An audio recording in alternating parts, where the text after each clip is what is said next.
1% commission পৰ্যন্ত দিবলৈ চৰকাৰ বাধ্য হৈছে কাৰণ টকা লাগে চৰকাৰ দেউলিয়া থ্যাংক ইউ এতিয়া হ'ব মানে এই কি বেয়া মেছেজ যোৱা কথা কৈছে আপোনালোকে কোনোবাই এখন বেটাৰী ৰিক্সা চলাইছে তেওঁলোকৰ ওপৰত 12,000 টকা 15,000 টকা 30,000 টকাৰ ফাইন এখন অটো চলাইছে অটোৱালাজনৰ ওপৰত ফাইন কোনোবাই মটৰচাইকেল এখন চলাই গৈছে চেণ্ডেল পিন্ধিছে বুলিও ফাইন আপোনাৰ হেলমেট আছে নে নাই তাকো ফাইন সবতে এনেকুৱা ধৰণে আক্ৰমণ কৰিছে যাৰ ফলস্বৰূপে আমাৰ দুখীয়া মানুহবিলাক সাধাৰণ মানুহবিলাকৰ কাৰণে মানে হেলমেট পিন্ধিলে ফাইন নিপিন্ধিলে ফাইন ল'ব নালাগে এইটো মোৰ দুখ নহয় এইটো চৰকাৰৰ দুখ একেদিনে 12খন বিল আনিছে না আপোনাক কোৱা নাই আপোনাক ক'বলৈ দিছে এখন আনিব লাগে এদিনত এখন এমেণ্ডমেণ্ট নানি আপোনালোকক কি মই ব্লেংকেট দি দিব লাগে নহয় জানো যে ট্ৰেন্সপৰ্ট ডিপাৰ্টমেণ্টে এনেকুৱা ধৰণে ব্যৱহাৰ কৰিছে নহয় কোনোবাই এখন বেটাৰী ৰিক্সা চলাইছে তেওঁলোকৰ ওপৰত 12,000 টকা 15,000 টকা 30,000 টকাৰ ফাইন এখন অটো চলাইছে অটোৱালাজনৰ ওপৰত ফাইন কোনোবাই মটৰচাইকেল এখন চলাই গৈছে চেণ্ডেল পিন্ধিছে বুলিও ফাইন আপোনাৰ হেলমেট আছে নে নাই তাকো ফাইন সবতে এনেকুৱা ধৰণে আক্ৰমণ কৰিছে যাৰ ফলস্বৰূপে আমাৰ দুখীয়া মানুহবিলাক সাধাৰণ মানুহবিলাকৰ কাৰণে মানে হেলমেট পিন্ধিলে ফাইন নিপিন্ধিলে ফাইন ল'ব নালাগে নহয় মানে মই কিছুমান কথা মানে যদি ক'ব লাগে তেতিয়াহ'লে ইমান এক্সপ্লেইন কৰিব খোজা নাই সেইটো মই ভাবোঁ যে প্লিজ আপুনি কওক সোনকালে শেষ কৰক মানে আপোনালোকে কৈহে দীঘলীয়া কৰি আছে না এটা বেলেগ এটা ৰং মেছেজটো যাব নালাগে সদনৰ পৰা নহয় চাওক হেলমেট নিপিন্ধাকে গাড়ী চলালে চাওক মই এটা কথা কৈছোঁ আপুনি অধ্যক্ষ হয় অধ্যক্ষই যদি হয় এইটো মোৰ দায়িত্ব আছে ৰুলিং পাৰ্টি নিচিনাকৈ যদি মোক প্ৰশ্ন কৰে এইটো ৰুলিং পাৰ্টি নহয় উল্টাকে ক'ব লাগিব এইটো ৰুলিং পাৰ্টি নহয় সদনৰ পৰা এটা বেয়া মেছেজ যাব নালাগে হেলমেট নিপিন্ধিলে ফাইন লয় এইটো কথাটো কি কথা তাৰমানে আমি এনকাৰেজ কৰিম নেকি যে হেলমেট নিপিন্ধাকে বাইক চলাওক এই এনেকুৱা নকওঁ বাকীখিনিতো আপুনি কৈছে মই একো কোৱা নাই কিন্তু এই মেছেজটো সদনৰ পৰা বেয়াকৈ যাব নালাগে দেট ৱাজ মাই ইণ্টেনশ্যন মই আৰু বিতৰ্ক কৰি বেছি দীঘলীয়া কৰিব খোজা নাই এই কি বেয়া মেছেজ যোৱা কথা কৈছে আপোনালোকে please address to the chair Akhil Gogoi ডাঙৰীয়া please address to the chair আপোনালোকে নক'ব ক'ব দিয়ক মিনিষ্টাৰ আছে অনাৰেবল মিনিষ্টাৰ বুলি পেলাই সবতে এনেকুৱা ধৰণে আক্ৰমণ কৰিছে মানুহৰ ওপৰত টেক্সেশ্যনৰ এইটো একদম টেক্স টেৰৰিজিম হৈ গৈছে এইটো কথা কৈছোঁ তাৰমানে টেক্স টেৰৰিজিম হৈছে ৰেভিনিউৰ নামত যি ধৰণে মানুহৰ ওপৰত ডকা হকা দিবলৈ লৈছে ডিপাৰ্টমেণ্টবিলাকে এইটোৱে মানে সাংঘাতিক ধৰণৰ এটা মানে অৱস্থা বেয়া কৰি দিছে মানুহবিলাকক সেই কথাটো ক'বলৈ খোজোতে যদি প্ৰত্যেকটো কথাতে যদি আৰু এনেকৈ উল্টাকৈ আক্ৰমণ কৰি যায় তেতিয়াহ'লে কওঁ কেনেকৈ এতিয়া এক্সাইজ ডিপাৰ্টমেণ্টৰ ৰেভিনিউ যদি চাই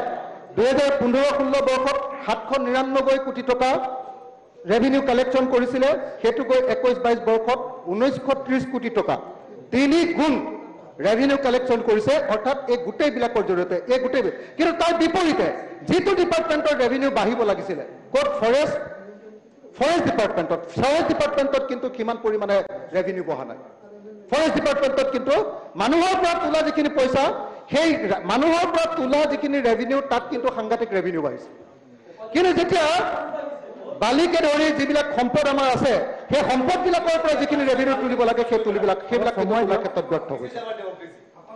2015-16 বৰ্ষত 237 কোটি টকা এমেণ্ডমেণ্টটো আনক হয় 237 কোটি টকা ফৰেষ্ট ডিপাৰ্টমেণ্টে ৰেভিনিউ তুলিছিলে আৰু সেইটো গৈ 2021-22 বৰ্ষত মাত্ৰ 319 কোটি টকাহে হৈছে অৰ্থাৎ এই ক্ষেত্ৰত কিন্তু ৰেভিনিউ বৃদ্ধি হোৱা নাই এই গোটেই ঘটনাটোৱে প্ৰমাণ কৰিছে যে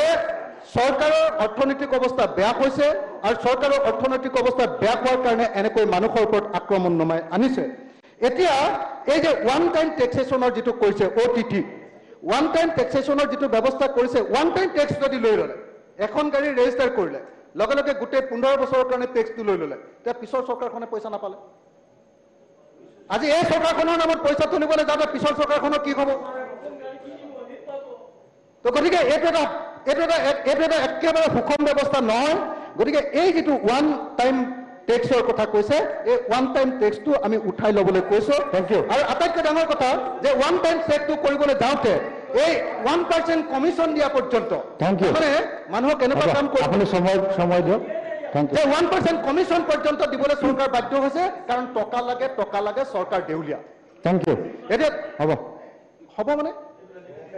ৰিপ্লাই দিব মিনিষ্টাৰে আপোনাৰ দ্বিতীয় এমেণ্ডমেণ্ট আছে যাব লাগে ভোটত যাব লাগে আপুনি যদি এমেণ্ডমেণ্টটো কোনটো পাছ হৈছে আৰু বিলখনৰ ওপৰত নকয় তেতিয়াহ'লেতো আপোনালোকে এইটো তেনেকুৱাটো ডিছকাছ আপুনি যেতিয়া হ'ব বুলি কৈছে মই বিলখনৰ ওপৰতে কৈ আছো সোমাব কৈছোঁ আপুনি মই কৈ আছো বেলেগ এমেণ্ডমেণ্টটো আমি যিটো এমেণ্ডমেণ্ট আনিছো সেই এমেণ্ডমেণ্টত কৈছো যে ওৱান টাইম টেক্সৰ চিষ্টেমটো থাকিব নালাগে পূৰ্বতে যিটো টেক্সেশ্যনৰ ব্যৱস্থা আছে সেই ব্যৱস্থা থাকিব লাগে নহ'লে তাৰ পৰৱৰ্তী চৰকাৰখনৰ কাৰণে ৰেভিনিউৰ বহুত প্ৰব্লেম হ'ব আৰু বাকীকেইটা এমেণ্ডমেণ্ট কি আছে দ্বিতীয় এমেণ্ডমেণ্টটো হ'ল প্লিজ এমেণ্ডমেণ্ট প্লিজ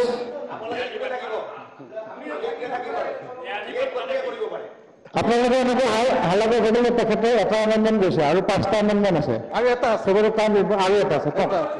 আপুনি এমেণ্ডমেণ্টৰ এতিয়া যিটো কৈছে টেক্সেশ্যন এইটো ক'ব লাগে এইটো এমেণ্ডমেণ্ট এটা বিলখনটো ইমান দীঘল নহয় আপুনি যিমানখিনি ক'বলৈ গৈ আছে প্লিজ ক'ব দিয়ক আপুনি ব্ৰিফলি আপোনাৰ এমেণ্ডমেণ্টটো আনক একেলগে ডাঙৰীয়া প্লিজ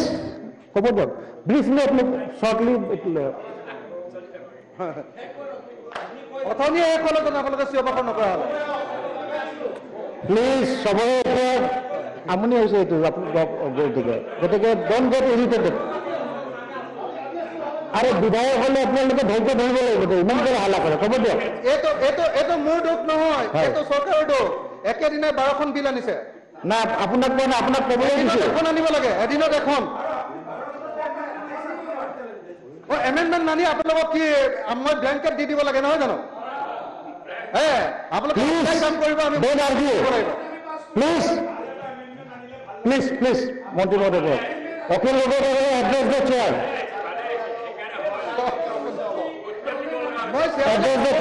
প্লিজ অলপ তেওঁক ক'ব দিয়ক এজন মানুহক যদি হাত ঠাইৰ পৰা আক্ৰমণ কৰি থাকিব মই আপোনালৈ কেনেকৈ চাই থাকোঁ আপুনি শক্তিশালী হৈ থাকিব কওক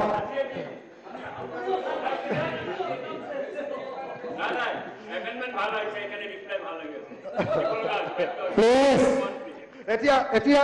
মোৰ শেষৰ যিটো এমেণ্ডমেণ্ট চাওক গ্ৰীণ টেক্সৰ নামত এখন মটৰ চাইকেলত ৩,০০০ টকাৰ টেক্স লগোৱা হৈছে আমি কৈছোঁ যে ৩,০০০ নহয় গ্ৰীণ টেক্সৰ নামত বৰ টেক্স লগাওক কাৰণ চৰকাৰ বৰ দেউলীয়া হৈছে চৰকাৰ উপায় নাই গ্ৰীণ টেক্সৰ নামত টেক্স লগাওক কিন্তু ১,০০০ টকা লগাওক ৩,০০০ৰ ঠাইত ১,০০০ তাৰপাছত vehicle up to 1000 cc engine capacity তাত গ্ৰীণ টেক্সৰ নামত ৩,০০০ টকাৰ টেক্স ৫,০০০ টকাৰ টেক্স লগাবলৈ লৈছে আমি কৈছোঁ যে সেইটো কমাই ৩,০০০ টকা কৰিব লাগে মোৰ then 1000 cc up to 1500 cc engine capacity সেইটোত ৮,০০০ টকাৰ টেক্স লগাইছে আমি কৈছোঁ সেইটো ৫,০০০ টকাৰ টেক্সলৈ কমাব লাগে আৰু প্লিজ ক'ব দিয়ক